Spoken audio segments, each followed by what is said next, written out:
Hey folks, Jonathan here. Just wanted to do a little update on the weather we have in here. And of course, one of the reasons I hadn't worked on the four-wheel drive and wrecker, even though I wanted to, just wanted to show you. It might be hard to see, but all that ice that gets on these pine trees down here, because this was an ice storm. We didn't really get any snow at all. It was freezing rain and sleet. And what happens is, and you can see trees are pushing against my sign there, trying to pull my sign over. It's just on a concrete. It's on its original foundation, but it's not down in the ground. But you can see the way these trees lean over, and what happens is the limbs break off, and you know, all this is ice. You know, none of this here is snow at all, and but you can see the limbs fall everywhere and hang down, and that is why we have so much trouble around here. And everything's slick as can be, and you can see, you know, the power lines. You might be able to see through these trees here. Let me see if I can zoom in on them for you.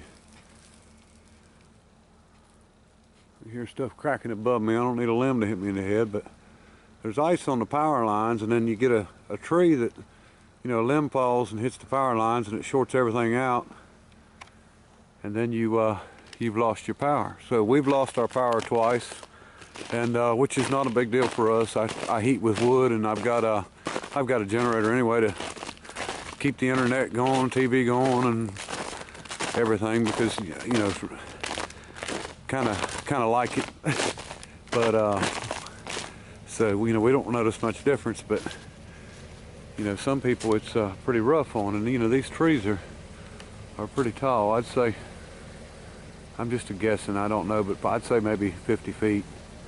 And you know, good sized pine trees. Some of these pine trees are, you know, 20 inches across to the bottom and or more. And if you have a pretty good sized limb come out, and it'll definitely tear something up coming down. And you know, we've just been real lucky, and I like my trees. I don't cut a lot of trees out from around the house, and pine trees here in North Carolina with this sand have a taproot on them, and the taproot usually goes down, you know, 10 to 12 feet straight down. What it's doing is searching for water. You know, you've got nothing but sand, so it's looking for a clay base where the water actually settles at. So your taproot goes straight down until it finds some, you know, something hard and some water. So these trees, even in a tornado, really don't blow over, don't uproot. They will break off, but they don't uproot.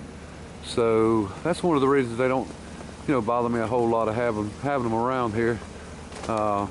You know, I kind of like my trees, and it's this whole wild cherry tree. I'm surprised that it's not done broke some limbs off of it, the way it's hanging out here, and all the ice that's on it. But I can get up close here, and you can see, you know, that starts adding up weight-wise, and you know, makes everything brittle as can be. See, the limbs just fall off. Just wanted to show you a couple other things. These are some trees out on the front of my property. You can see how they're bent down. They're not no huge trees, but these are longleaf pine trees, and believe it or not, these are actually worth a little money. They're not really worth money as much in lumber as they are in the pine needles on them. And I'll see if I can show you one of these pine needles here.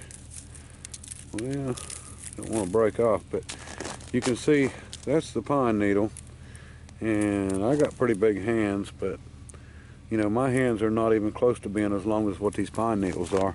And they actually bale this stuff up, and when it falls, and you know, it turns a golden brown looking, and it's baled up and used for landscaping. But and these things make pine cones, which I don't see any here, and usually when it gets like this they close up anyway. But these things make pine cones that are, I've seen some of them up, you know, 12 inches long, and we use them for starting firewood or starting fires, and so they're nice for that.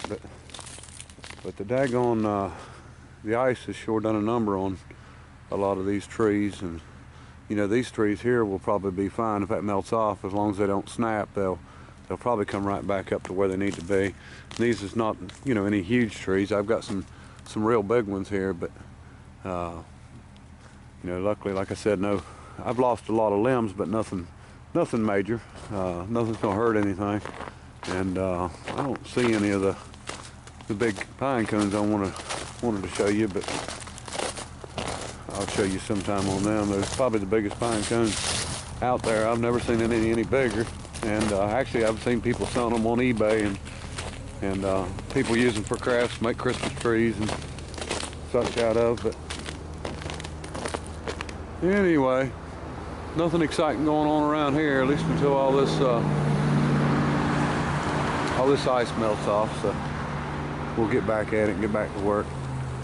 Appreciate everybody watching, subscribing, commenting, liking. Till next time, bye.